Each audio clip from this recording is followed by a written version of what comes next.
फिर से हम अपने चैनल पर आपका हार्दिक स्वागत करते हैं। और आज की हम सभी जानते हैं कि 1969 की आराधना फिल्म के सुपर हिट होने के बाद राजेश खन्ना और किशोर दा ने अगले 4 वर्षों तक दर्शकों के दिलों पर एक छत्र राज किया था।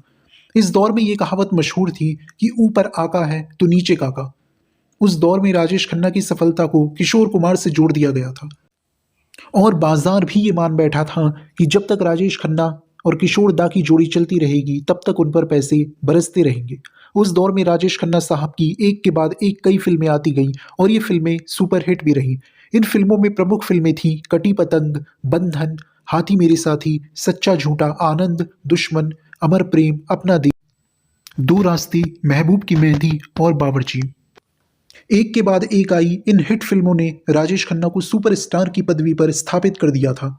इन फिल्मों में रफ़ी साहब और किशोर दा दोनों ने ही राजेश खन्ना साहब के लिए गाने गाए।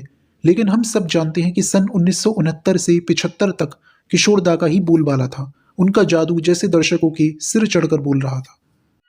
मेरे सपनों की रानी कब आई तू, आई रुत मस्तानी कब आई। ये जो चिलमन है दुश्मन है हमारी। लक्ष्मीकांत प्यारेलाल जी और मदन मोहन जी के सिवा सभी संगीतकारों ने अब रफ़ी साहब से कन्नी काटनी शुरू कर दी थी और वो अब उनकी अनदेखी करने लगे थे। हम यह भी जानते हैं कि रफ़ी साहब ने सबसे अधिक गीत लक्ष्मीकांत प्यारेलाल जी के संगीत निर्देशन में ही गाए। 1969 से 1980 के बीच लक्ष्मीकांत प्यारेलाल के निर्देशन में जो गीत रफ़ी साहब ने गाए उनकी संख्या थी 264, जो किसी और संगीतकार की तुलना में सबसे अधिक है। 1963 से 1980 के बीच रफ़ी साहब ने लक्ष्मीकांत प्यारेलाल जी के संगीत निर्देशन में जो कुल गीत गाए उनकी संख्या है 389 और यह संख्या भी किसी दूसरे संगीतकार की तुलना में सबसे ज़्यादा है। इससे जाहिर होता है कि रफ़ी साहब ने सबसे ज़्यादा गीत लक्ष्मीकांत प्यारेलाल जी के लिए ही गाए हैं। आराधना के बाद लगातार 3 सालों तक तो राजेश खन्ना का करियर बिना किसी रुकावट के अपने पीक पर पहुंचता गया, लेकिन 1972 के मध्य में राजेश खन्ना की एक फिल्म दिल दौलत और दुनिया बॉक्स ऑफिस पर बुरी तरह से असफल रही और फिल्म आराधना के बाद यह पहला अवसर था जब राजेश खन्ना की कोई फिल्म फ्लॉप हुई थी।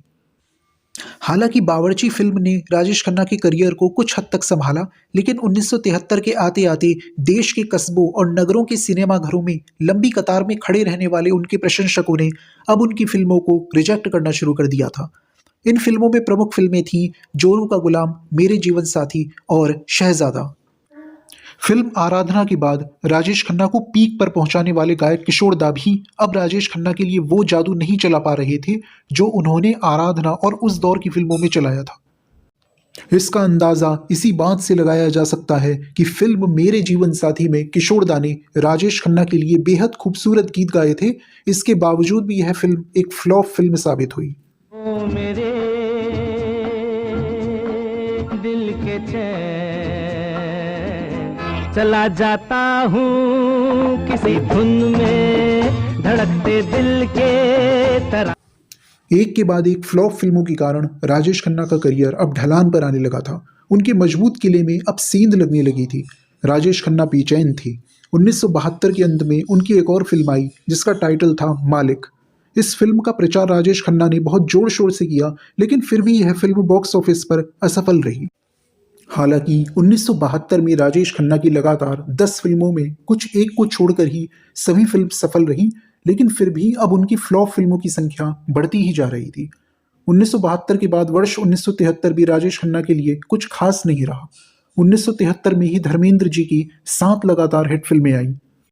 इन फिल्मों में प्रमुख फिल्म थी कीमत, कहानी किस्मत की, जुगनू, यादों की बारात, झील के उस पार, लोफर और ब्लैकमेल।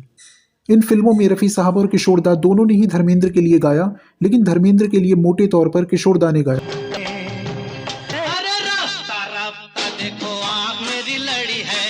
धर्मेंद्र फिल्म आराधना की तुलना में धर्मेंद्र जी को ज्यादा लाभ पहुंचाया।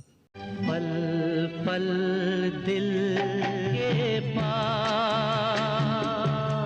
जानकारों के अनुसार धर्मेंद्र जी की फिल्म लोफर में रफ़ी साहब के गाए हुए गीतों ने राजेश खन्ना के कमजोर होते कैरियर को एक अंतिम चोट पहुंचाई थी।